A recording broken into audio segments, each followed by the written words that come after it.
Good morning and welcome back to Sped Up News Daily Live Streams. This is your channel for daily live streams on entertainment and celebrity news. We're here today to talk about Roblox, which is a really popular game for individuals pretty much of all ages. And they are going through right now, there is a lawsuit that is alleging that Roblox is intentionally trying to addict gamers to its game so that therefore they can have more profit from in-app purchases. So as you can see here on the screen, this is the lawsuit that was filed. As you'll see, the defendant in this case is Roblox Corporation, Epic Games Inc., and John Doe's 1 through 50. When you see that on a complaint where it says John Doe's 1 through 50, that's a way for the lawyers to denote that they do not necessarily know of every potential defendant right now, but they want to leave themselves room to be able to bring in other individuals later into the case. So that's a common strategy, is to name John Doe's. So as you can see, the claims here that are filed on the lower right-hand corner are strict product liability, design defect, strict product liability, failure to warn, negligence design, failure to warn, common law negligence, statutory negligence, intentional misrepresentation, negligent misrepresentation, fraud, violation of California's fair competition law. And this is really exciting for me, friends. This is because I actually, when I was practicing law at a national law firm, I actually worked on a very large case that involved California's unfair competition law, section 17200. This is filed in California, and therefore it would be governed by the state protection laws and consumer protection laws in California. So this is filed in the Superior Court of the State of California for the County of Los Angeles, which is a very popular county for filings. I have handled cases that were filed in the County of Los Angeles as well. So Yvette Gibson, guardian litem on behalf of HG, a minor, is the plaintiff filing this action. So when we go to the first page here, and we see what the allegations are. The first page of a complaint is typically where the attorneys set the stage. They put their introductory paragraphs of jurisdiction, and they talk about the overview of this case. So, plaintiff is a minor, HG. For protection of minors in court filings, we typically see them referenced by their initials because we don't, for privacy purposes, we don't tend to like putting out a minor child's full name in a public filing. There are certain types of filings that can be filed under seal. There are certain types of filings that are protected from public access, and there are motions that can be filed by attorneys to ensure that certain filings are kept under seal if appropriate. However, this product liability tort case would not be one of those cases that would automatically be able to be filed under seal. It's not the type of case that would automatically be restricted from public access. So the plaintiff's attorney is taking that precaution to just name the minor child by their initials. So the complaint reads, plaintiff, minor HG, via their guardian ad litem, which is plaintiff Yvette Gibson, hereby brings this action against the above captioned defendants in the state of California, arising from the severe injuries sustained because of HG's use of defendants' video game products. And this is what the complaint alleges. Many modern video games are fun and engaging adventures that allow individuals to immerse themselves in the world of games. This litigation is not a war on fun, nor does it, I think the attorney meant to say this litigation is not a war or fun, nor does it seek to curtail the creation and enjoyment of entertaining video games. Rather, this litigation seeks to hold each defendant accountable for failing to warn and failing to include avoidable safeguards against the known risks to minors associated with excessive use of their video game products, and choosing instead to implement programming that exacerbates these risks to the detriment of minors like plaintiff IHG to increase their profits. The complaint alleges that the defendants are aware that the more time an individual spends playing their respective games, the higher the likelihood that said individuals will make in-game purchases, thereby increasing defendants' revenues. So I have seen this happen from personal experience when you're in an app and then all of a sudden, in order to play more or to get to a next level or to get a certain number of stars or prizes, you have to make these in-app purchases. And as a parent, I find that incredibly annoying, and I try not to support that. And so basically what this complaint is setting the stage to the court by saying the defendant, Epic Games, that is the maker of Roblox, they understand that the more time that minor kids are in their app, then the more they will spend likely on in-app purchases. So the complaint continues to allege that defendants are also aware that for more than 4 decades, scientists have known about and studied video game addiction. And then they footnote some doctors Griffiths, Hatley, De Olivia, Miguel Pontes, A History and Overview of Video Game Addiction from the Oxford Handbook of Digital Technologies and Mental Health, which is a 2020 cited study. So this would actually be really interesting to go out to and read. The defendant was aware. Furthermore, defendants are aware that for nearly 2 decades, science has shown that prolonged use of video games by minors can result in brain damage, cognitive decline, and physical and emotional deficits. Despite being fully aware of these risks, defendants marketed their respective games, Roblox and Fortnite, to minors without implementing simple safety features such as adequate parental controls, warnings, or opt-in limits on time that minors can spend in game. Instead, defendant chose to add features to their games that they knew would be addictive to minors in order to maximize time spent by minors like plaintiff IHG in their respective games, thus improving the odds of minors making in-game purchases and thereby increasing defendants' profits.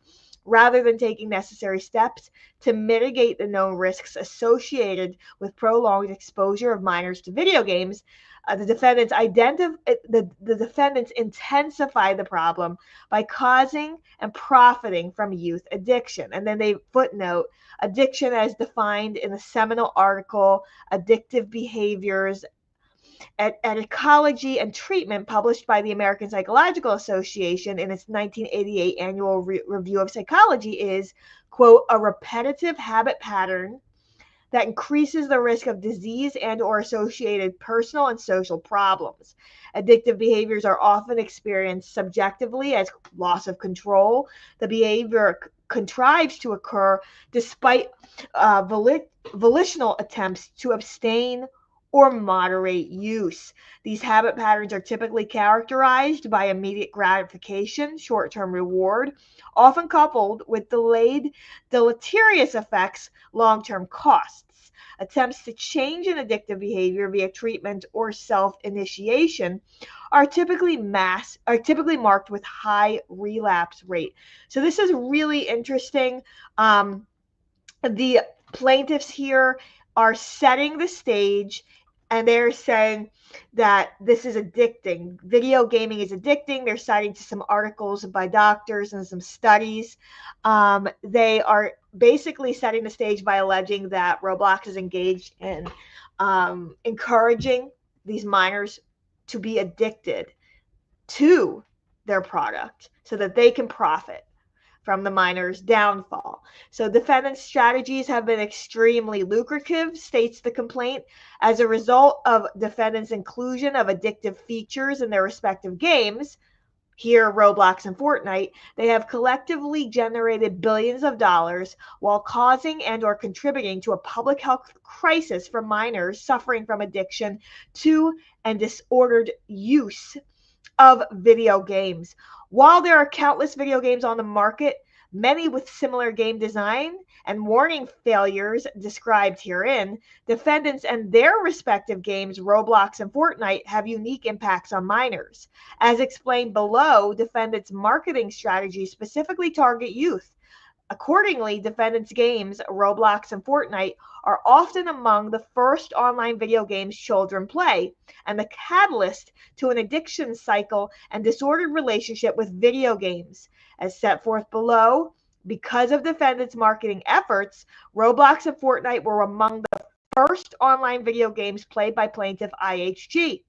As defendants expected and intended from their decision to add addictive and manipulative programming to their products instead of safety features, IHG became addicted to Roblox and Fortnite and developed a disordered relationship with video games. As a result, IHG suffers from severe emotional distress, dismissed social interactions, lack of interest in other hobbies, and withdrawal symptoms such as rage, anger, and physical outbursts. Through this lawsuit, IHG seeks to hold defendants accountable for their decisions to place profit over safety, which directly and proximately resulted in IHG's significant harm. Okay, so I can already see that this lawsuit is going to breed a lot of. There's going to be a strong reaction to this lawsuit from both sides, because gamers and those in favor of the gaming industry are going to say it's not, the gaming company's fault if your child becomes an excessive user of video games. They're going to say it's the parents' job and it's the parents' responsibility to make sure that they're monitoring the child who is using the video game and making sure that they do not overuse it. That's going to be a very strong argument that the gaming company is going to assert. But then again, on the other end, we have the plaintiffs and this guardian ad litem for this minor child saying, and I think many parents would share this view, that the gaming companies are not putting appropriate parental controls and safeguards on their game, and they are including manipulative and very stimulating features for the child. This plaintiff's guardian is claiming that he engages in rage and anger outbursts when forced to withdraw from the game. So they're even using terms such as withdrawal symptoms, which is a very, very interesting analogy to addiction of other substances. So essentially, this plaintiff, this parent or guardian of this child, is saying that he has severe emotional distress. He has dismissed social interactions. In other words, he would rather be playing this game than interacting with his peers. He has a lack of interest in other hobbies, and he experiences withdrawal symptoms such as rage, anger, and physical outbursts. Through this lawsuit, HG seeks to hold the defendants accountable for their decisions to place profits over safety, which they allege directly and proximately resulted in IHG's significant harm. So I'm going to page this forward for you, friends, to see the next page of this lawsuit. Then we're going to see who the parties are. So the plaintiff's attorneys conclude their introductory paragraph by saying the true names and capacities of the defendants, those 1 to 50, are unknown to plaintiffs at this time of filing.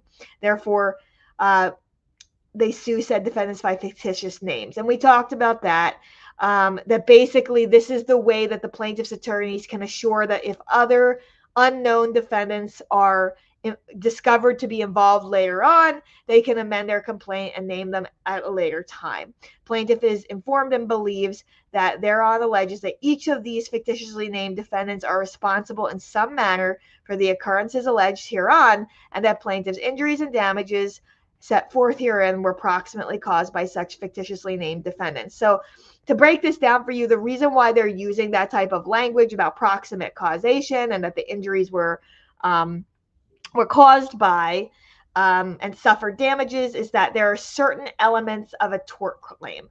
There are certain elements of a tort claim that a plaintiff has to meet. One is damages. They have to prove injury, harm, and that there are measurable damages in these type of tort cases. Also, they do need to prove causation, that the injury was directly and proximately caused by the defendants. So that is why you see that type of language in this complaint. So now we're going to talk about the parties and who everybody is in this complaint.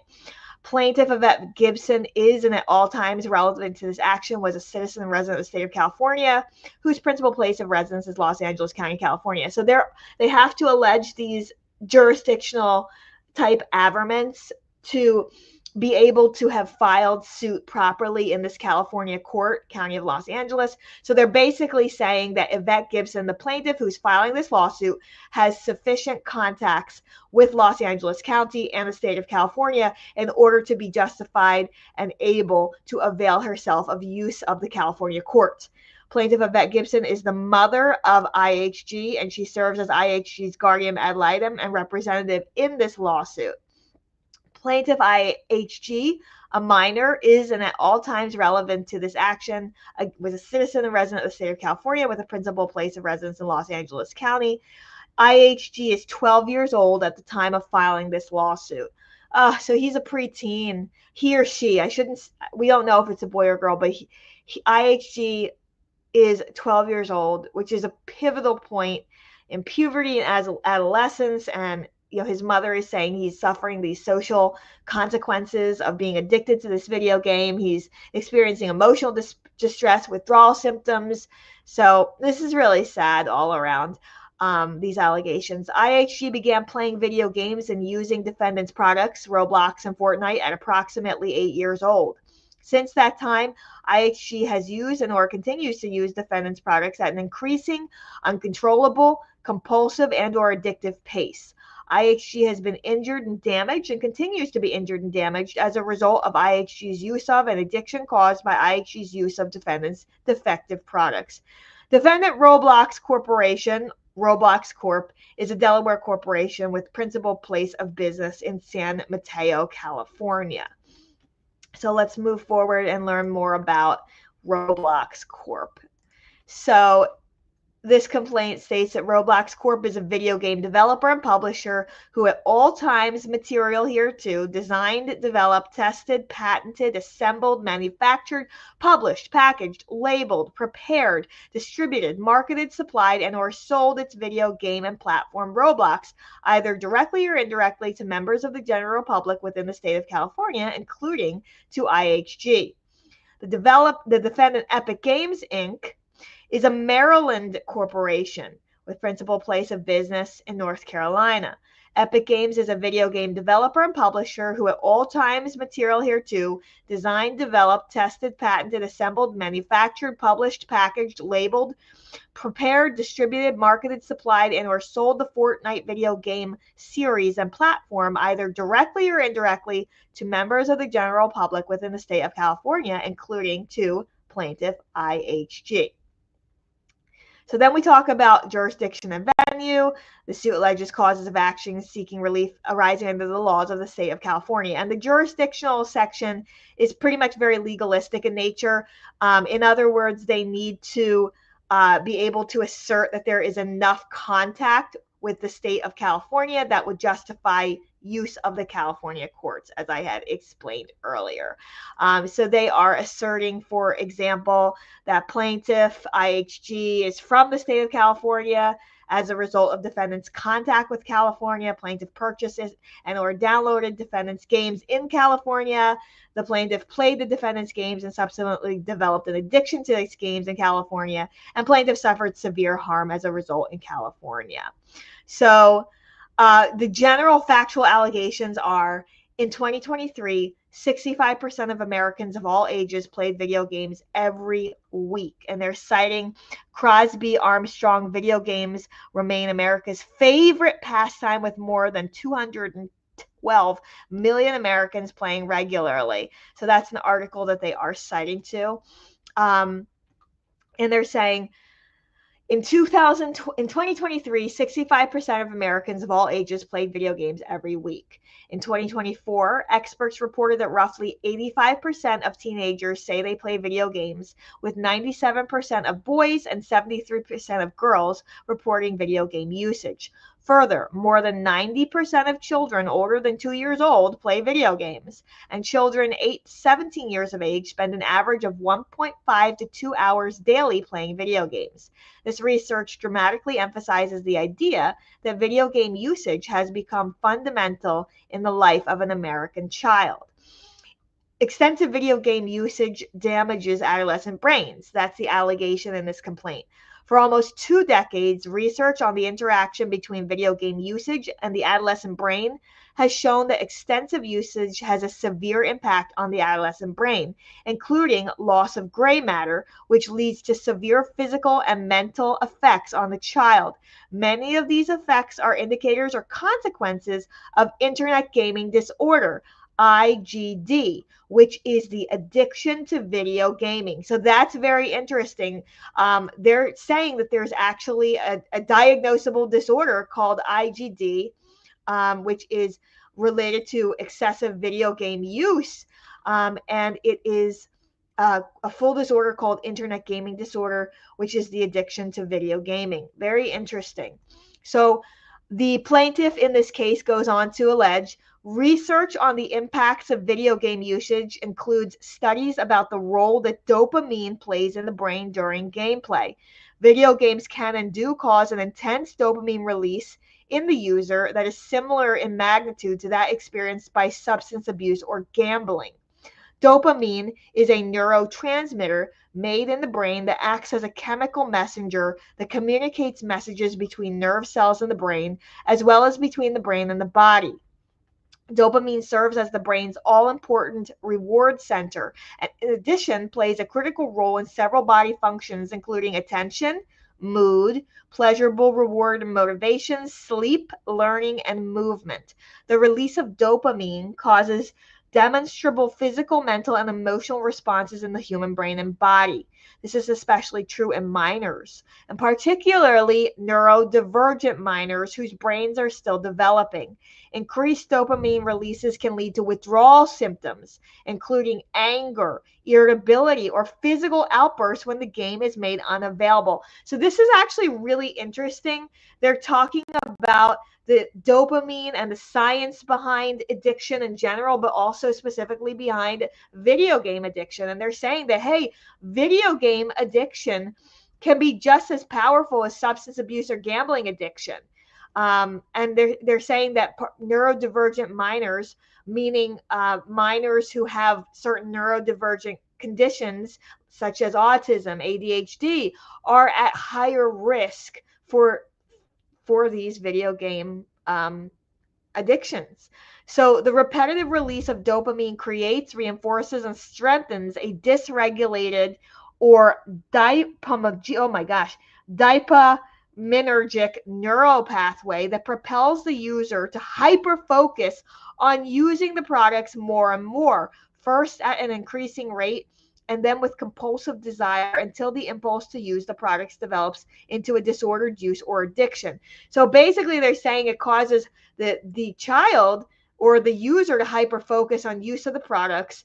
And this is actually very interesting because they did reference neurodivergent children, and children with ADHD or other types of neurodivergent conditions do have a tendency to hyper focus anyways on things that they like. Children with autism spectrum disorder may have very restrictive interests where they have very intense interests on certain topics, and have difficulty transitioning to non-preferred topics or non-preferred activities. So this is all really important, and parents, especially of children who have neurodivergent conditions, should be very cognizant of this lawsuit and the effect of gaming and other types of addictive activities on their children. Again, this is not medical advice. I'm not a doctor, but I am a parent, and I can tell you that this is very important for parents of neurodivergent children to be aware of. So it's a very timely lawsuit, in other words, because this idea of video games being addictive and damaging to children has been kicking around for quite some time in the science and the literature. Now it's coming into the courts. The repetitive release. So the complaint goes on to allege the repetitive release of dopamine creates, reinforces, and strengthens a dysregulated neural pathway that propels the user to hyperfocus on using the products. Those dysregulated neural pathways trigger addictive, compulsive, and so those dysregulated neural pathways trigger addictive, compulsive, and impulsive behaviors outside of the gaming world, consisting of life-altering impulsivity and inhibitory control behaviors that can and do cause a myriad of catastrophic physical, mental, and emotional disorders, symptoms, and injuries, including other addictions, significant withdrawal symptoms, maldevelopment of the brain's frontal lobe, dissociative behaviors, social isolation, damage and or negative consequences to cognitive processes, attention disorders, severe depression, morbid obesity, mal and or undernutrition, and other harmful effects, all to the severe detriment and damage to the minor, and to the severe emotional detriment and pecuniary or economic damage to their families and caretakers. Additional video game research reports the physical changes to the brain and brain matter as a result of gameplay. So the research has shown that prolonged use of video games damages the prefrontal cortex. So this is actually quite alarming, friends. They're talking about how video gaming not only causes these not only can cause these addictive behaviors and withdrawal symptoms, but this complaint alleges that video game addiction or internet gaming disorder, as it's called, internet gaming disorder, IGD, can cause problems even out for the child, even outside of video gaming world. So they're saying that this change to the brain that is caused by this video gaming disorder can trigger addictive, compulsive, and impulsive behaviors outside of the gaming world, consisting of life-altering impulsivity and inhibitory control behaviors that can and do cause a myriad of catastrophic physical, mental, and emotional disorders, symptoms, and injuries, including other addictions, significant withdrawal symptoms,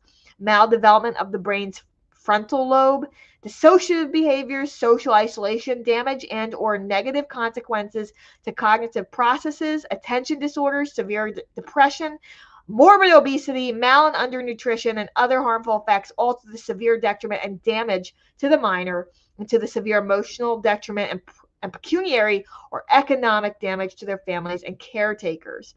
Oh my heavens. I mean, first of all, the lawyers on this case are certainly wordsmiths. They certainly phrase that in a very effectively scary way for parents and the courts and others reading this complaint about the potential dangers of video gaming for young children who still do have developing brains. And this is going to be a really interesting case to watch and to see how the defendant, Roblox, responds. I mean, Fortnite and Roblox are two incredibly popular games for minors. So this case, however, if it goes to trial, if it goes to a jury, however the court or the jury decide, could have massive impact on the gaming industry and the ability of families to bring these tort claims against gaming companies. So both sides, both the plaintiff's bar and the defendant companies, have high stakes in this litigation.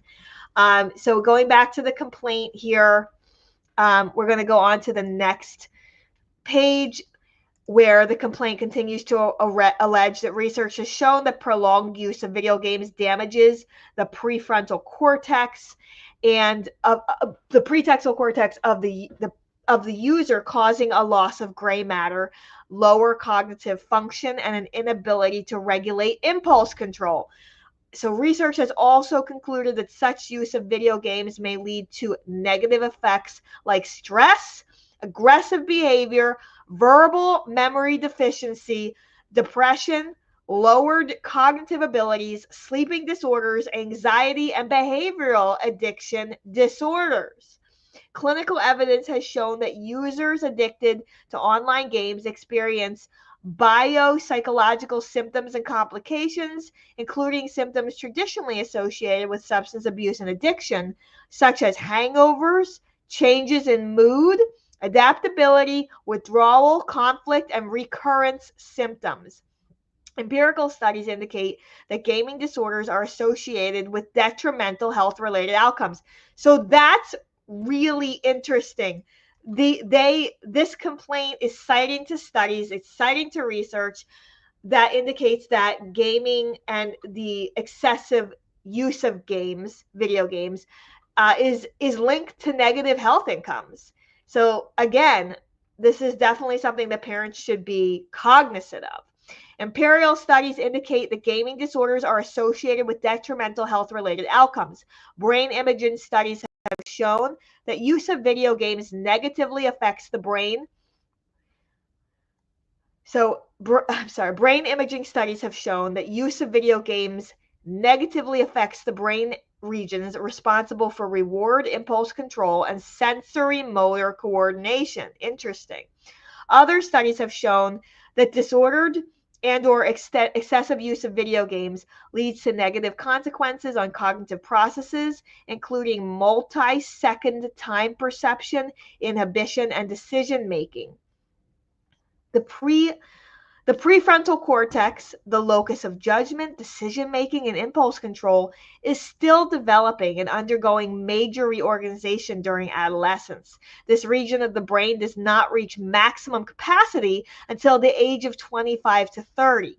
The executive control center of the prefrontal cortex is essential to one's ability to healthfully weigh risks and rewards, and for pausing the pursuit of immediate rewards in favor of more adaptive, longer-term goals. The lack of full development of the prefrontal cortex is arguably why young people are more likely to engage in hours of use while ignoring basic needs like food, sleep, and hygiene.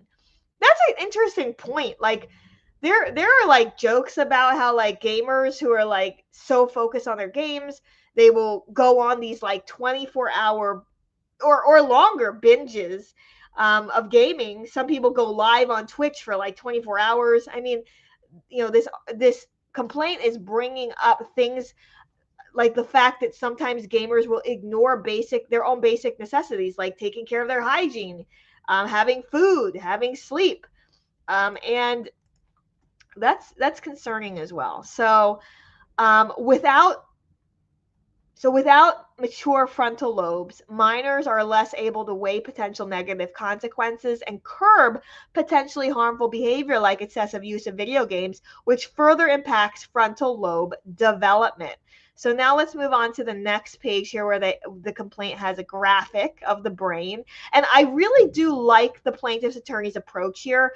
I like that they are setting this stage for showing the court and explaining to the court the background and the research for why video gaming does carry all these risks, because I think that without really laying this detailed background like they're doing, the court would be maybe the judge or the jury members who are unfamiliar with video gaming may not understand truly the empirical studies behind the link to gaming and negative health outcomes. So this is really admirable that the attorneys are going through all this detail, and it is helpful context and helpful background. So the complaint against Roblox goes on to state, brain imaging studies related to internet gaming disorder have shown structural changes in the brain, particularly a reduction in white matter density, consisting mostly of cells and axons that transmit signals from the cerebellum to other brain regions, and gray matter volume associated with emotion, perception, memory, and motor control. Specifically, studies showed several regions of the brain demonstrated reduction in gray matter volume in gaming disorder participants as depicted here. So again, they're citing studies, they have graphics. Brain activation studies have shown that the use of video games causes changes in the reward and impulse control regions of the brain, and that engaging with video games activate regions of the brain in a manner similar to the way the brain is activated in response to cue exposure to drugs, whereby addicts are exposed to relevant drug cues to extinguish conditioned responses. Additional brain activation studies have shown that individuals with gaming disorders have impaired inhibitions, and that video game cues activate craving, attention, and executive function areas of the brain. Those cognitive, sensory, motor, and emotional processes may be associated with long-term changes to the brain because of prolonged use of the products. Regions that showed activation in response to video game cues in gaming disorder participants in more than 2 studies are depicted in the following image. So now they're setting forth another image of these alleged brain scans of video gaming participants who have this disorder of internet gaming disorder. So essentially, this is a very lengthy complaint that has been filed against Roblox. So let's just suffice it to say that they have done an excellent job as the attorneys on this file in setting forth graphics and reasons why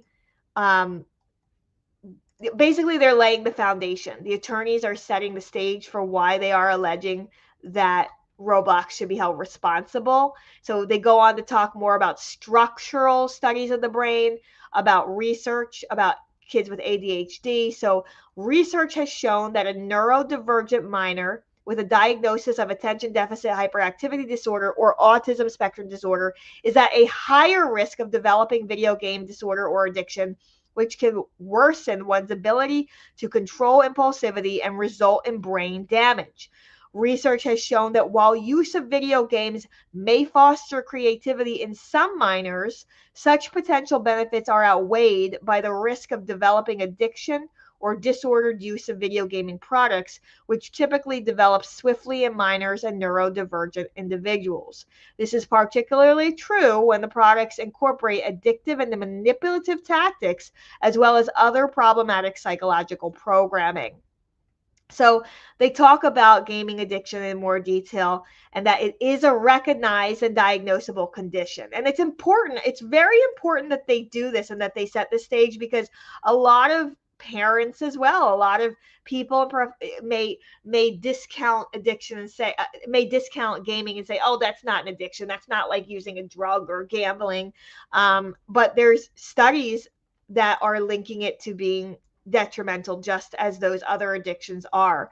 Addiction to and disordered use of video games and internet gaming is a recognized, diagnosable mental disorder and form of behavioral addiction that is codified by the American Psychiatric Association's 2013 Diagnostic and Statistical Manual of Mental Disorders, DSM-5. The diagnostic symptoms of internet gaming disorder currently set forth in the DSM-5 include preoccupation with playing and or using video games, withdrawal symptoms such as sadness, anxiety, irritability, and or other unpleasant symptoms when access to play and or use is removed, precluded, or reduced, tolerance, the need to spend more time playing and or using video games to satisfy the urge and desire to do so, loss of control or the inability to reduce video game playing and usage time and or unsuccessful attempts to quit playing, giving up other activities or loss of interest in previously enjoyed activities due to compulsion to play video games, continuing to play and use video games despite negative or problematic consequences, deceiving family members or others about the amount of time spent playing and or using video games to escape or relieve negative moods such as guilt or hopelessness, and jeopardize school or work performance or relationships due to playing and or using video games. So there's some very concrete symptoms that are associated with this internet gaming disorder, which is a diagnosable condition. So suffice it to say, the rest of this introductory paragraphs here talk about nationally recognized institutions such as the Cleveland Clinic and the National Center of Biotechnology Information, the research that they have found that also recognize video game addiction and categorize the addiction as falling under the general category of internet gaming disorder. Gaming disorder as of 2022 is disordered use of and or play with video gaming products. It's a recognized mental health disorder by the World Health Organization, an international statistical classification of diseases and related health problems. Gaming disorder is included within the subcategory ICD-11 entitled disorders that are due to substance use or addictive behaviors. Gaming disorder is defined in the 11th revision of the International Classification of Diseases as a pattern of persistent or recurrent gaming behavior, specifically digital gaming or video gaming, which may be online or offline, manifested by impaired control over gaming, for example, onset frequency, intensity, duration, termination, context, increasing priority given to gaming to the extent that gaming takes precedence over other life interests and daily activities, and continuation or escalation of gaming despite the occurrence of negative consequences. So then they talk about the historical development and modernization of video games, which is really interesting because the term video game is defined by California code as any electronic amusement device that utilizes a computer, microprocessor, or similar electronic circuitry and its own monitor, or is designed to be used with a television set or a computer monitor that interacts with the user of the device. Video games were first developed in or around the 1950s. So initially, games were only available for play by the general public in arcades. Beginning in the 1970s, however, the first at-home video game devices, consoles, appeared on the market. So does anyone know? Let me know in the chat. Does anyone know what the first video games were that became available for in-home use in the 1970s? Because this complaint is alleging that initially video games, even though they came out in the 50s, they were only available in the arcades, and then they started to become available for in-home use. So this complaint goes on to state that by the late 1990s and early 2000s, there were multiple at-home video game consoles such as Xbox, PlayStation, and Nintendo's Wii, making video games easily accessible to most users from the comfort of their living room. Over the next 10 years, video games moved to mobile devices and tablets, once again increasing accessibility to gameplay. So many video games, including Roblox and Fortnite, can now be played on multiple different consoles, mobile devices, and tablets. Video games can be delivered in the accessible format.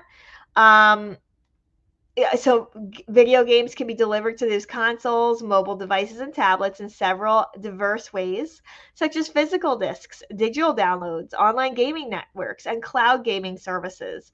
In 2024, there are 1.17 billion gamers online, and global gaming revenues are at least $176.06 billion. As the sophistication of gaming devices and game delivery methods has increased, so too has the sophistication of the design of games themselves. Unlike their predecessors, many modern-day games are enormous in scale, providing countless hours of non-repetitive, unique gameplay that allows players to become immersed in the world of the game. The ways in which game developers monetize their games have also changed over time. In the past, game developers earned revenue primarily through the one-time use or sale of their games, although some game developers still follow this model. Others, including the defendants with their Roblox and Fortnite games, allow their games to be downloaded for no or minimal cost and generate revenue through purchases made within the game. In-game purchasing can include cosmetic customizations for the player's character, such as giving them hats, uniforms, hairstyles, boosters that help their characters perform better or progress faster within the game, and season passes that allow players to access exclusive in-game content. Many of these in-game purchases are relatively low cost, leading to them being termed micro transactions. So there might be only a couple dollars, and the kids say to their parents, "Oh, it's not that expensive. Why can't we go ahead and purchase this?" Or that's a really interesting point. Like, they make these in-game purchases so inexpensive that it really does become very incentivized to just go ahead and purchase it. So in-game items available for purchase are often heavily advertised to players through means such as in-game pop-up advertisements during gameplay, loading screens while users wait for gameplay to start, and in-game stores. Many games also offer game-branded products such as toys, energy drinks, apparel, bedding, home goods, board games, and more. Game developers that offer their games at no or low cost, such as Roblox and Fortnite, rely on these microtransactions to turn a profit. Indeed, the design and marketing strategy that's associated with such games is rooted in part in the theory that the revenue from the ongoing microtransaction system will outweigh the revenue from a one-time purchase game. This is because microtransaction spending can easily add up to hundreds or even thousands of dollars from an individual user. Accordingly, modern gaming companies are enlisting PhD behavioral psychologists and using research to implement gaming into their games that will addict players with a goal of increasing the amount of time spent in game, thereby prolonging their exposure to in-game marketing for in-game purchases in order to improve the odds that players will engage with microtransactions that generate profits for the game developer. So that's interesting. They enlist PhD behavioral psychologists, allegedly, and use research to make the games addicting on purpose. So there are different types of conditioning and psychological techniques that this complaint is alleging that video game manufacturers use. We don't need to go through all of the science and the technical terms of those, but that's very interesting that they do lay that out here in the complaint. And they really do a great job of, in layman's terms, explaining all of these concepts to the court. So in development and use of patented programming, in addition to relying on their own studies to make program decisions, game developers, including the defendants, Roblox and Fortnite, developed, licensed, and otherwise utilized patented programming algorithms in their games that were intended to addict players, increase time spent in game, and drive microtransactions. So they're giving some examples here. A matchmaking patent that uses historical player data and analytics to create a system for driving microtransactions in a multiplayer game. This matchmaking patent is used in products like Defendants, Roblox, and Fortnite at issue here, and can be summarized as a system and method that drives microtransactions in multiplayer video games. The system may include a microtransaction arrange match to influence game-related purchases. For instance, the system may match a more expert player with a junior player to encourage the junior player to make game-related purchases of items possessed or used by the more experienced player. A junior player may wish to emulate the more experienced player by obtaining weapons or other items used by the more experienced player. The system for driving microtransactions is comprised of a host computer having one or more physical processors programmed with computer program instructions that, when executed by the one or more physical processors, cause the host computer to identify an in-game item that is relevant to a first player, but not yet possessed by the first player for gameplay in a multiplayer game, identify a second player that possesses the in-game item, and match the first player and the second player to play in a gameplay session to encourage purchase of the in-game item by the first player, wherein the matching is based on the relevance of the in-game item to the first player and the possession of the in-game item by the second player. This system is further programmed to determine that the first player has purchased the in-game item in relation to the gameplay session, determine subsequent gameplay session that caters to use of the in-game item, and match the first player to play in the subsequent gameplay session to encourage future purchases.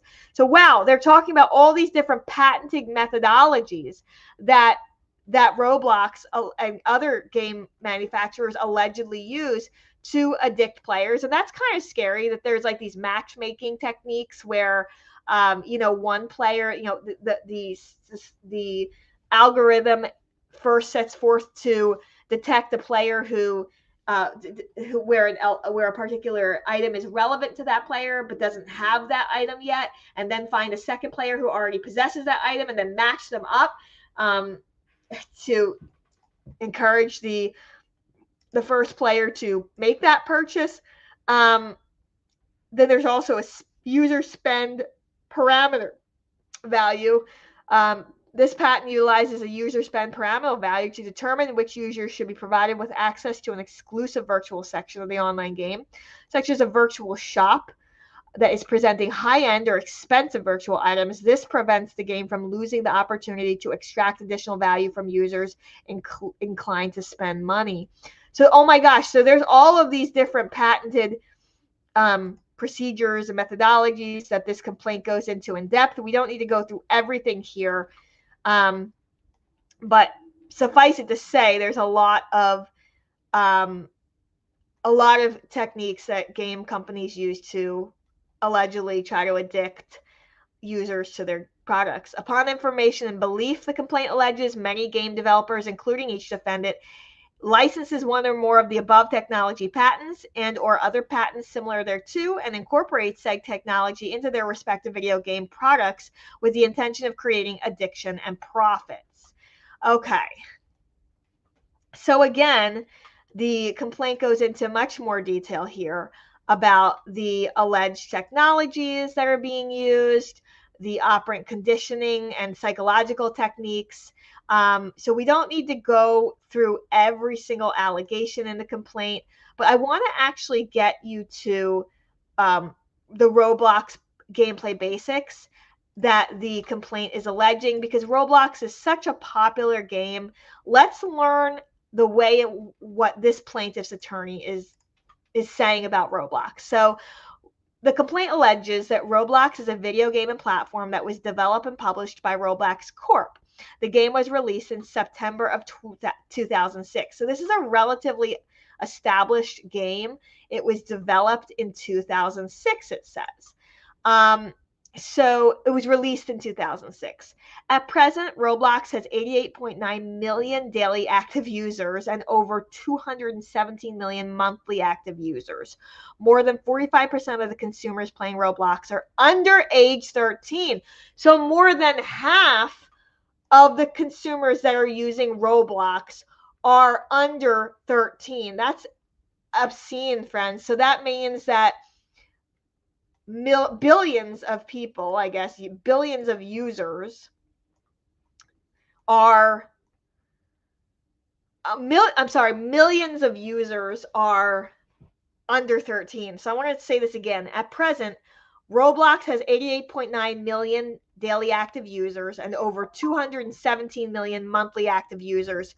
More than 45% of the consumers playing Roblox are under 13. That's significant. That is significant. More than 45% of the consumers playing Roblox are under the age of 13. Roblox is available to play on gaming consoles, computers, tablets, and cellular devices.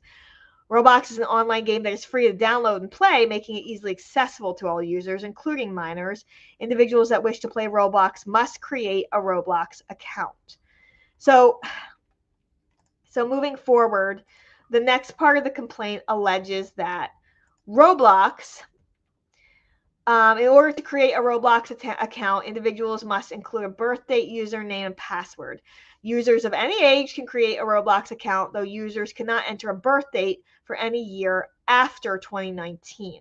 There is no requirement to verify age upon sign up, so users can represent that they are younger or older than their actual age. Users are also not required to obtain parental consent to create a Roblox account, nor to play Roblox. And that's very scary as well, because a lot of games, they actually do have, like, to prevent very young children from just downloading it and accessing it, they actually have like these questions that are like either very complicated math questions or different things that only a parent would know, that the parent then has to enter, and it even flashes up something on the screen saying that your parents' consent is required, but Roblox does not. So Roblox Corp groups each game on its platform into 4 content-based categories: minimal, mild, moderate, and restricted. Once the user creates an account, the user can access almost all of Roblox content as if they the user can access almost all of Roblox content if they represent they are over 8 years old. If a user is under 9 years old, they are only able to view minimal and mild content. If the user indicates they are between the ages of 9 and 17, the only content that's not accessible is content specifically marked as restricted, which requires ID verification to view. After creating an account, all users are assigned a default player avatar, which is a cartoonish character that represents the individual user within certain games. This avatar can be customized with different outfits and appearances through in-game purchases made in the in-game Roblox store using in-game currency known as Robux. Robux can be obtained by purchasing with real currency, receiving a recurring stipend given to users with a Robux premium membership, and earning from selling game passes or developer products to other Roblox players. Roblox sales and the revenue generated therefrom increase as the number of active daily and active monthly Roblox users increases. Roblox has hosted over $3.7 billion of virtual transactions on its platform. Roblox Corp offers a premium membership option to users, which can be purchased with Robux. A premium membership offers users exclusive items and discounts, premium-only levels within certain games, the ability to trade items with other users, and a stipend of Robux that defray the purchase cost of the premium membership. Roblox gameplay is unique and different from many traditional games. When an individual plays Roblox, they open the Roblox program, where they are presented with myriad games known as experiences that they can play. These games are sorted into different genres and categories, including but not limited to sports, role-playing games, fighting, first-person shooters, horror, comedy, military, and naval. So this is pretty extensive, friends. They create these very enticing, unique user experiences. The games available to any particular user will vary based upon the age they entered when generating their account and Roblox algorithm that recommends games to the users. When within the platform, players can jump back and forth between the games Roblox presents to each player. Most games available on the Roblox platform are not directly made by Roblox Corp. Rather, the Roblox platform includes a game design feature whereby users can generate their own games and make them available on the Roblox platform for others to play. So Roblox's 2024 changes to safety settings. So in November of 2024, which is recent, in November of 2024, Roblox Corp announced major updates to its safety systems and parental controls. It claimed these updates were implemented because safety is and always has been foundation to everything it does at Roblox. The changes Roblox Corp made in 2024 included new labels for categories of content, changes to viewable content for each age group, parental controls for minor screen time usage, and a new minimum age at sign-up. Prior to the 2024 changes, Roblox Corp allowed all users, regardless of age, to view any content other than that marked 17+. In fact, users as young as 2 or 3 could view any content on the platform that was not protected by age verification. Beginning in 2024, Roblox Corp imposed stricter limits on the content viewable to users that represent they are younger than 9 years old. Even after these changes, however, users that represent that they are older than 9 can still access all content that's not marked as 17+. So that's a pretty free system here. So until 2024, Roblox Corp did not provide parental controls for minor screen time and usage on Roblox. Roblox Corp could have allowed parent-imposed time limits, but instead chose not to allow parents to limit set times on their minor's Roblox account for over 18 years of operation. Until approximately September of 2024, Roblox Corp allowed users to represent their age as young as 1 year old and have access to virtually all content on the platform. Even now, parents whose minors are over the age of 12 cannot set restrictions on spending limits, set time limits, change privacy settings, or manage friends and communication on their minor's account. That's obscene that they do not give a parental control dashboard for kids over 12 that would allow that. The implementation of these restrictions and changes by Roblox Corp in 2024 demonstrates its understanding of its responsibility to implement such restrictions and safety measures, and further demonstrates how easily Roblox Corp can implement restrictions and safety measures in general. These changes also demonstrate that Roblox Corp has control over access to not only its platform, but the games that users are able to access on its platform. The changes that Roblox Corp implemented this year did not require game-by-game review by Roblox, but instead were implemented as system-wide updates. So then the complaint against Roblox talks about their monetization of addictive game design. And the plaintiff alleged that Roblox Corp designed the game creation aspect of its product to allow users to create their own Roblox video games for play and purchase by other Roblox users, including minors, through third parties. So those third parties create the games. Roblox Corp profits from many of the games created on its platform. Roblox Corp constructed a creator hub on its website. The creator hub provides users with instructions, including how-to videos on how users can create their own Roblox games, and also provides users with tools that enable or facilitate creation of their own Roblox games. So that's pretty insane. They're allowing these creator tools so that creators can go ahead and create these games, but then they're still profiting off of these games. So again, if you're a user, you want, what are your thoughts about copyright issues? And like, if you're creating this game and then Roblox is benefiting from it, what are your thoughts about sharing of profits? And let's see how that works. So users that create their own games are referred to as creators or developers. Roblox website boasts that its top 10 developers made on average $30 million in the second quarter of 2024. All right, so it does appear that there's a share in of profits, and there is a way for, quote, these creators or developers on Roblox platform that are creating games that are then shared with other users or played by other users. They are making money. So this seems incredibly lucrative here. So essentially, it's saying that Roblox website boasts that its top 10 developers made on average $30 million in the second quarter of 2024. Roblox Corp reports that its developers collectively earned $1.4 billion from 2022 to 2023. Roblox Corp encourages creators to use the tools already available on its website to craft its creator-made games. To assist in teaching current and potential developers how to utilize their tools, and Roblox Studio, the Roblox Corp's Creator Hub includes literature under topics such as publishing, promotion, and monetization. The Creator Hub's purpose is to teach potential creators everything they need to know about creating on Roblox. The monetization topic on the Creator Hub includes literature on monetization strategies, immersive ads, subscriptions, passes, developer products, avatar items, engagement-based payouts, paid access, and private servers. The hub discusses engagement-based payouts, which lets the developer earn Robux based on the share of time that premium members engage in an experience. So the developers themselves can earn Robux, which is the Roblox form of currency, based on the share of time that premium Roblox members engage in an experience.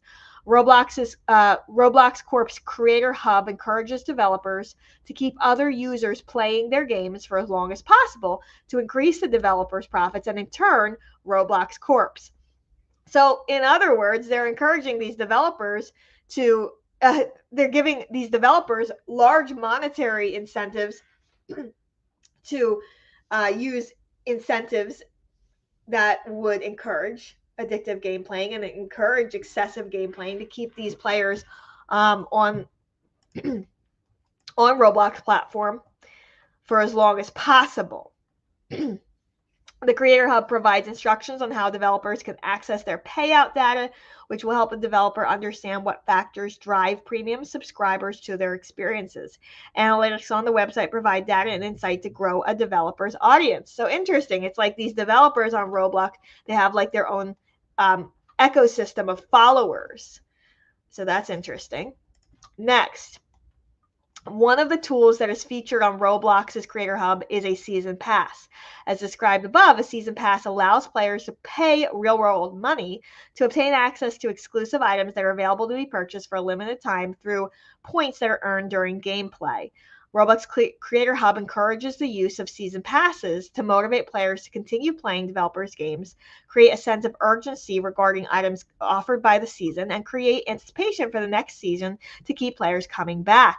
Roblox therefore encourages and gives step-by-step instructions for developers to incorporate Roblox's harmful and addictive algorithms, programming, and strategies, including microtransactions and games without warnings or time restrictions, as described hereafter, into each of their games, resulting in Roblox Corp earning significant profits from each game that it helped design, host, and promote on its platform.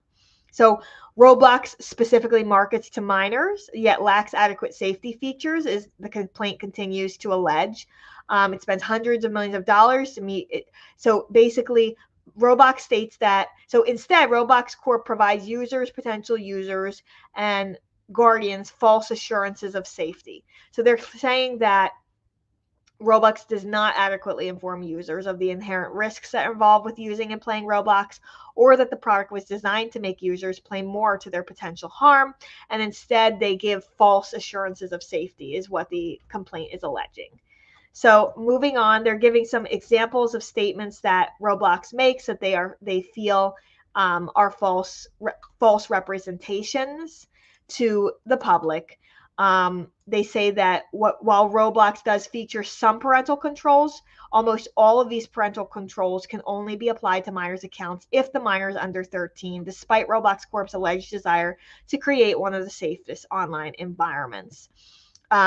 Despite its acknowledgement that users under 13 should not use its services without their guardians' go ahead, Roblox Corp provides absolutely no safeguards or requirements of parental consent when making an account, even if that user represents they are under the age of 13.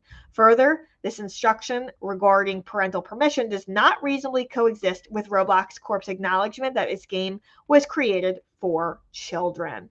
So they go on to talk about the inadequacy that they believe exists with Roblox's safety warnings.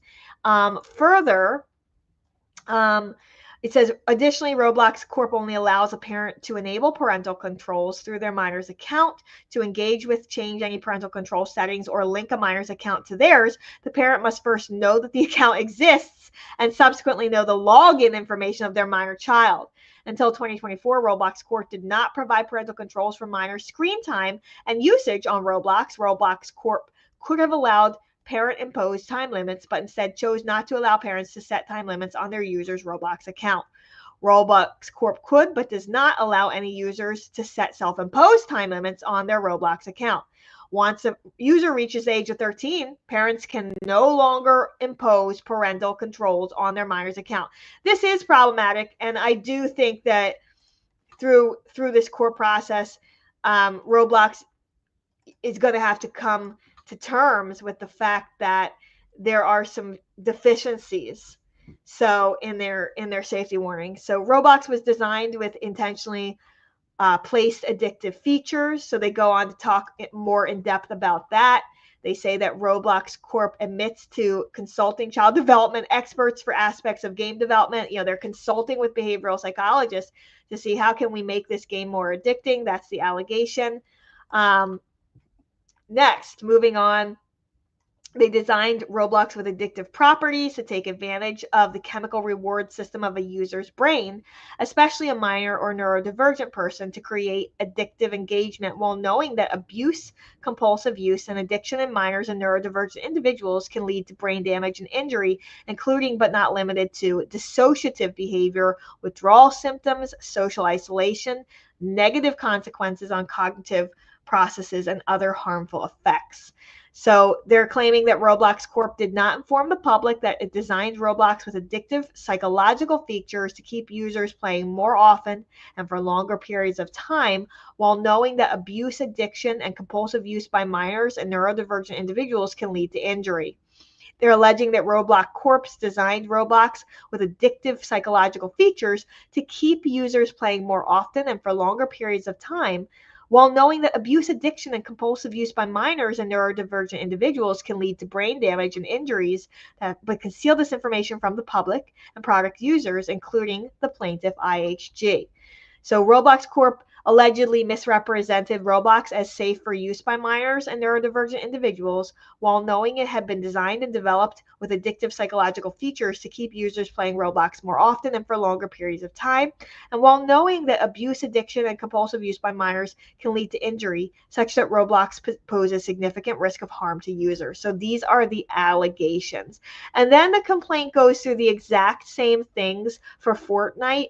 It walks the court through what Fortnite is, how does the game work? Because if you're not familiar with Roblox or Fortnite, you would not necessarily have this information or know it to be able to put it into context of this lawsuit. Fortnite is an online video game and game platform that's designed, developed, and published by Epic Games. It's free to play, making it easily accessible to all users, including minors. It was first released in 2017 and now available in 3 distinct game mode versions that share the same general design and engine: Fortnite Battle Royale, Fortnite Save the World, Fortnite Creative. So it talks in depth about Fortnite, and then it talks about Fortnite's youth-focused partnership controlled. Fortnite's youth-focused partnerships contradict game rating but increase profits. So Fortnite's Battle Royale and Save the World are rated T for teen, recommended for individuals age 13 and above. This does not mean younger children cannot use them, or that Epic Games does not know that children under 13 are using Fortnite products. Rather, Epic Games is aware and markets Fortnite to consumers of all ages, and particularly to minors. So then moving forward in this complaint, the complaint goes on to say that regarding Fortnite, despite its T for teen rating, survey results from 2019 show that 53% of U.S. children aged 10 to 12 played Fortnite weekly, compared to 33% of U.S. teens aged 13 to 17. Even though most Fortnite games are rated T for teen, Fortnite, specifically Battle Royale, has engaged in numerous collaborations with child-friendly entities.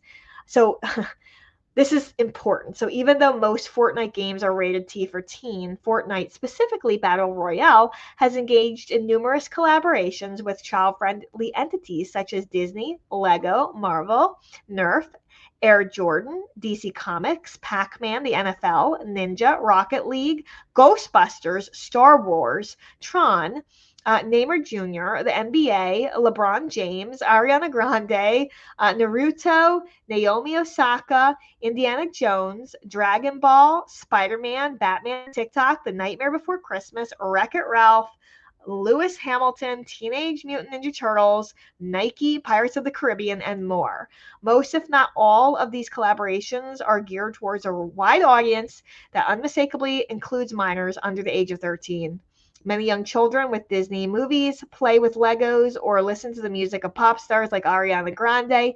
Epic Games is explicitly and intentionally marketing its Fortnite games to young children by collaborating with the above entities.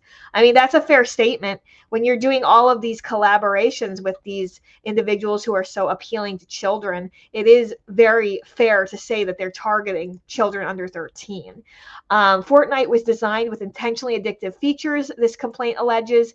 Epic Games designed Fortnite with numerous psychological tactics to take advantage of the chemical reward system of a user's brain, specifically and especially a minor or neurodivergent person, and to create addictive engagement, while knowing that abuse, addiction, and compulsive use by minors and neurodivergent individuals can lead to injury, including but not limited to brain damage, dissociative behavior, withdrawal symptoms, social isolation, negative consequences on cognitive processes, and other harmful effects. Epic Games actively employs or has employed psychologists and behavioral experts within its user experiences department and online department.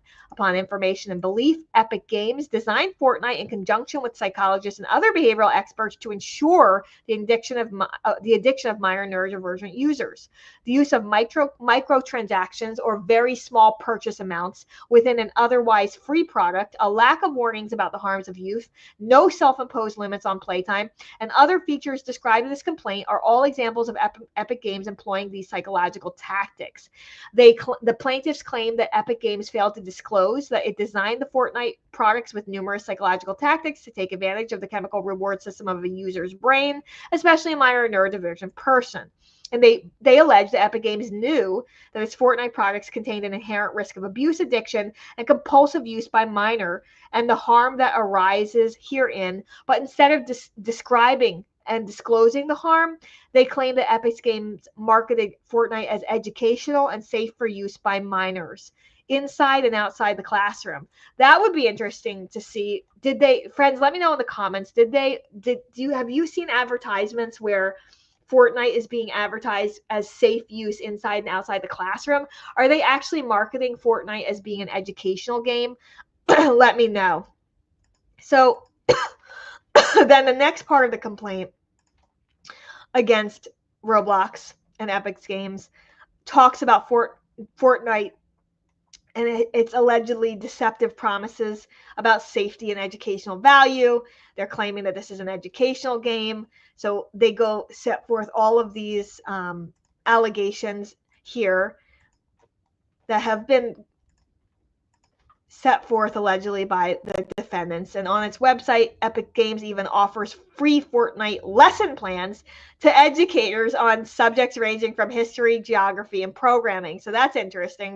They're marketing Fortnite as an educational experience. So then moving along, we want to talk about the actual plaintiffs' allegations and what they're alleging in this case. The IHG, the plaintiff in this case, is a 12-year-old minor. He's addicted to video games, specifically Roblox and Fortnite. He began playing defendants' video games and using gaming products when he was 8 years old. At age 8, IHG began using Roblox on Xbox and quickly became addicted. Currently, he's a 12-year-old child who now has no interest in any activities besides from playing Roblox, Fortnite, and previously Minecraft. IHG used to enjoy playing football. Now IHG becomes irritable when he does not have access to the products, including when he is at school. When IHG is not playing the above referred to games, he is thinking about playing the games constantly. IHG has lost friendships and has used money that was not his to purchase video games. IHG has no ability to control or decrease his usage of video games despite numerous attempts to do so. IHG has an individual education program in progress and has sought outpatient counseling to help him decrease his usage and improve his mental health. Now that's interesting. I'm wondering if the IEP, the individual education plan that he has in place, is for certain neurodivergent conditions or other medical conditions that he has, because IEPs relate to school supports. I wonder if he has been formally diagnosed with IGD, which is internet gaming disorder, or what that's for. So that would be interesting to see. And he, this is really sad. They're claiming that he just thinks about gaming all the time. He's lost his friendships. He's having trouble when he's not playing the games. He has engaged in deceptive, unfair, immoral, and reckless behavior that damaged and continues to harm him and countless other Californians and Americans. For this, defendants should be punished, and punitive damages should be assessed against each defendant for their respective misdeeds and unlawful conduct. So then it talks more about the specific allegations with respect to this particular plaintiff. As is required when you're setting forth a complaint, you have to show that you as the individual in a tort claim were in a tort case were harmed, and that it was caused by the wrongful acts of the defendant. Let's talk about the plaintiff's claims here against Roblox Corp. They are alleging strict product liability and design defect. They claim that the video game products that defendants placed into the stream of commerce were defectively designed. The products were designed to cause addiction and compulsive use, including by minor. They were not reasonably fit. They were not suitable or safe for their intended purpose.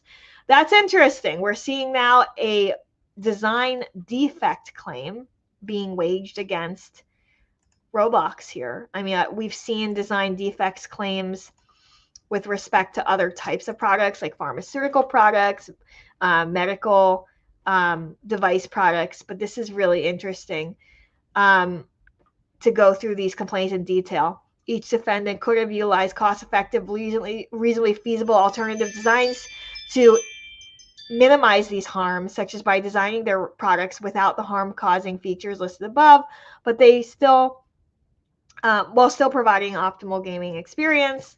Each defendant could have utilized features such as robust age verification, effective. Let's go down this list. They're alleging that the defendants should have, but did not, design the products with robust age verification, effective parental controls, the removal of barriers to the enactment of parental controls, warnings of health effects of use and extended use upon sign up, opt-in restrictions to the length and frequency of sessions, self-limiting tools, including but not limited to session time notifications, warnings, or reports, tools to restrict and or block usage during certain times of day, such as during school hours or late at night, limits of microtransactions, and other things that they could have done. So the next claim that this plaintiff is bringing against Roblox is for strict liability, failure to warn. So these are going to be similar but not identical claims. These are largely going to have to do with, I'm assuming, with safety warnings. So let's take a look. They said that defendant knew or should have known that ordinary consumers, such as the plaintiff, would not have realized the potential risks of the products. Roblox and Fortnite are highly addictive and likely to cause physical, mental, and emotional injuries. As defendants knew or should have known that the use of Roblox and Fortnite was dangerous, harmful, and injurious when used by a plaintiff in a reasonably foreseeable manner. And they owed a duty to warn consumers of the foreseeable risks and dangers of the products. And upon information and belief, defendants failed to include a warning or an instruction regarding the herein identified risks and dangers of using defendants' products, including risks posed to minors who use the products in their intended and foreseeable manner. And then they talk again about specific failures that they feel that Roblox is guilty of. Whereas they say they failed to ensure the products included warnings about their addictive design. They failed to conduct adequate pre- and post-market safety testing. They failed to include adequate and conspicuous warnings that would alert users to the dangerous risks of the product, etc., etc. And then the next claim that's being brought is for negligence in design. And that's count 3 here, is negligent design. Very similar claims. They didn't do effective, robust age verification, parental controls, removal barriers to enactment of parental controls. And then also count 4, negligent failure to warn. So they're essentially saying that they should be held strictly liable, but they also were negligent as well. So basically the plaintiffs are saying they're doing this intentionally, but they're also negligent as well. Failure to warn.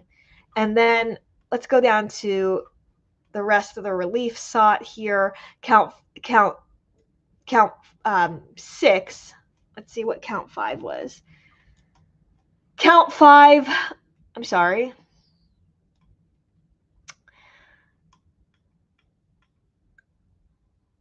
Negligent failure to warn. Count 5 is negligent, ordinary negligence. So really, when you're an attorney, sometimes in these tort cases, they really try to throw in the kitchen sink and they want to bring every claim that they can. So they brought ordinary negligence as well. And then count 6 is statutory negligence under California Civil Code 1714. They also are bringing a claim under intentional misrepresentation, California Code 1710. That is the next claim. And then finally, or maybe not finally, they are bringing a claim for negligent misrepresentation. And they are also bringing a claim for fraud. So they are claiming that the defendant, Roblox, acted fraudulently. And let's see, there is a count 10 here. Violation of California's unfair competition law, California Business and Professional Code, section 17200. I have handled a case that was brought under the UCL. And so for all of these reasons, the attorneys for the plaintiff are asking for that the court grant them the following relief. They want prejudgment interest. So they want a number of things here. They want for plaintiffs to be awarded general damages, including pain and suffering and emotional distress, according to proof at the time of trial, past and future economic and special damages, according to the proof at trial, medical and related expenses, according to proof at the time of trial. They want prejudgment interest, according to proof, pursuant to the California Civil Code. They want costs of suit. In other words, they want the defendant to pay their attorney fee and court costs. They want injunctive relief to stop the defendants from doing this, and they want attorney's fees. They want exemplary and punitive damages and/or punitive damages according to proof at the time of trial, and for any other relief that the court feels is equitable or just. So they have asked for a lot. They have raised a number of issues, a number of claims. I haven't seen a complaint this packed or stacked with claims in quite some time, because tort claims tend to be like that. They need to make sure that they're alleging everything that their client could possibly have a claim for. And there are not just state consumer protection.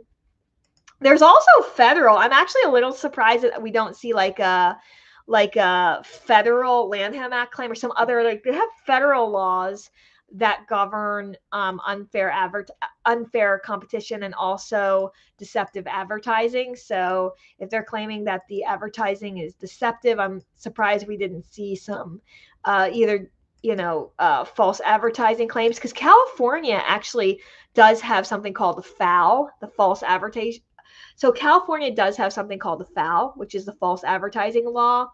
And that is, I think, a different section of the California Civil Business Code. We also handled, when I was working in civil litigation, we also handled a case under the FOUL, which is the companion statute to the unfair competition law, which the plaintiffs are suing Roblox under here. But it's interesting. We didn't see false advertising claims here or a lot of consumer protection claims. They really kept it seems like, to the standard, tort and product liability claims, personal injury claims. So friends, let me know in the comments what you think. What do you think this is going to be successful? I wonder if Roblox is going to file a motion to dismiss or a motion for failure to state a claim, which is what that would be under California Civil Practice Code.